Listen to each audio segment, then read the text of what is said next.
Could one album cover change everything about you? How you see light, how you listen to music, even be yourself? How could Ratt possibly outdo Out of the Cellar? Or could they? That was such a big thing. The sophomore release. Could they do it? Would it be the same? I don't know.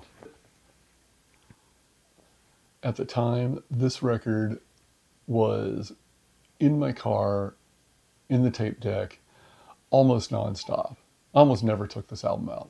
I know my dad was getting sick of it. He even said something. He was singing Lay It Down. This came out June 13th, 1985. I was a sophomore in high school.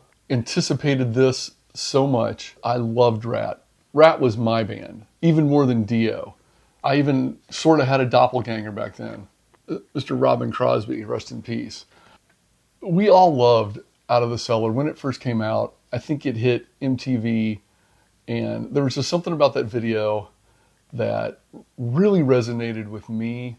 The music, there was something different about it that wasn't just so...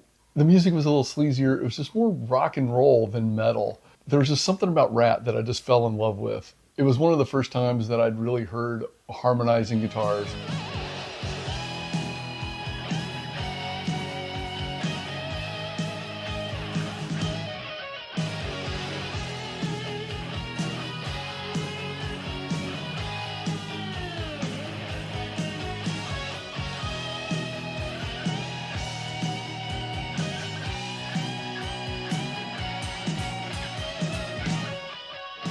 And the way they dressed, there was something very fashionable about them. I think Steven, he says it was like fashion rock is what he was going for. And I was into that. I was into Duran Duran and the way that look looked.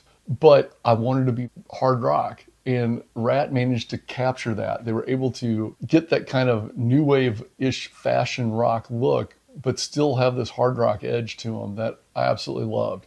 They're probably the band, if I had to pick any band from that era, would be the band I most resonate with completely. The other thing about this record was, let's talk about this album cover for a second. I always thought that Neil took this album cover picture. It says front cover photography is Nels Arleson. And then back cover band photography, Niels Olliser, the cover model, Marianne Gravette, and of course art direction. I loved reading liner notes. For some reason, I always thought Neil shot this.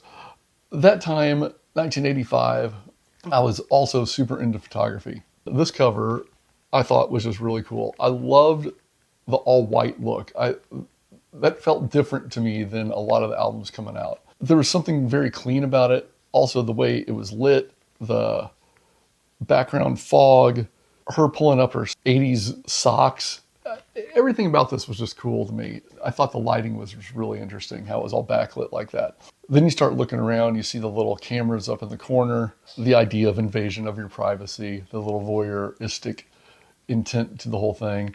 And then the video for Lay It Down came out, which is great. They used the cover model to be the video girl. And that video followed kind of the same theme of the white look to everything. There was something Robin does that I still do on stage. He did this whole like, and then he like will do this. I copied Robin's moves, tried to dress like Robin. Ratt really did a lot for me and shaped me as a musician. I just spoke about bands being a little too overcomplicated. Let's look at a couple of these, the length of these songs. I can't find one that is over 4 minutes. Yep, Closer to My Heart is the only one that is over 4 minutes. It's hooky. There was also something really, really interesting about the sound of this album. I thought Beau Hill did a great job. This is another one of those guitar sounds that I fell in love with.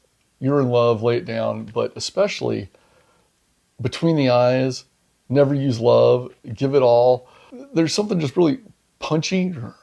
It's just, I can't explain it. There's something about the way this album sounds that is just incredible. But yeah, I thought Beau did a great job on this.